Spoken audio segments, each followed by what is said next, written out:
माननीय दिग्विजय सिंह जी राजा साहब, आप देखना राजगढ़ लोकसभा में 3 से लेके 4 लाख तक के मतों से वो जीतेंगे। हम लोग पौने कहते हैं ना कि 1.5-2 लाख की तो चाचौड़ा रावगढ़ से लीड आ रही है, और उसके बाद में चाचौड़ा 1 नंबर पे रहेगा, दूसरे नंबर पे रावगढ़, तीसरे नंबर पे सुसनेर, और बाकी आप खिलचीपुर है, सारंगपुर, ब्यावरा, नरसिंहगढ़, ये सब विधानसभाएं हम लोग जीतेंगे।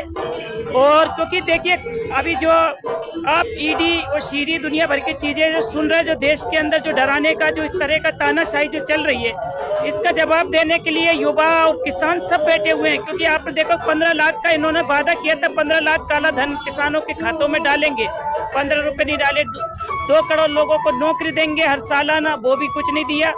और देखिए राजा साहब का राजगढ़ लोकसभा से चुनाव जीत के जाना इसलिए भी जरूरी है कि इनकी जो काली जो कमाई है, कमाई वाले लोगों को इन्होंने जो अपने वॉशिंग पाउडर मोदी में शामिल कर लिया, उसका उनका पूरा पर्दाफाश तो राजा साहब ही कर पाएंगे। इसलिए चुनाव जीत रहे हैं, आप बिल्कुल निश्चिंत रहिए। पूरे राजगढ़ लोकसभा की आवाज है। जो वर्तमान में सांसद है, एक दिन भी किसी के यहाँ सुख दुख में नहीं आए। वो तो कोई गांव का नाम ही नहीं जानते, ना कार्यकर्ताओं का नाम जानते।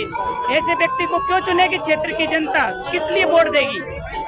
आप बिल्कुल आप इससे निश्चिंत रहिए, राजा साहब चुनाव जीतेंगे, अच्छे वोटों से चुनाव जीतेंगे। आम आदमी पार्टी पूरी हमारे 29 सीटों पे काम कर रही है। हम भी राजगढ़ लोकसभा में हम विजय की ओर लेके जाएंगे, ये आपको भरोसा और विश्वास दिलाते हैं। काफी टाइम तक भाजपा में भी रही, भाजपा और कांग्रेस में क्या अंतर देखती है? देखिए अब भाजपा वो भाजपा नहीं बची है। अटल आडवाणी और श्यामा पंडित दीनदयाल, श्यामा प्रसाद मुखर्जी की भाजपा नहीं बची।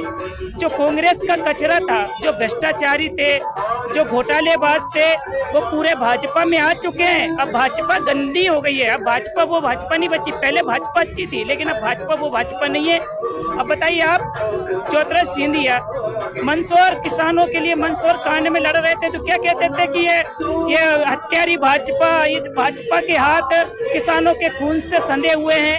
अब भैया तो जब भाजपा किसान मतलब खून से सने हुए थे, तो तुम क्यों उनकी गोदी में जाके बैठ गए?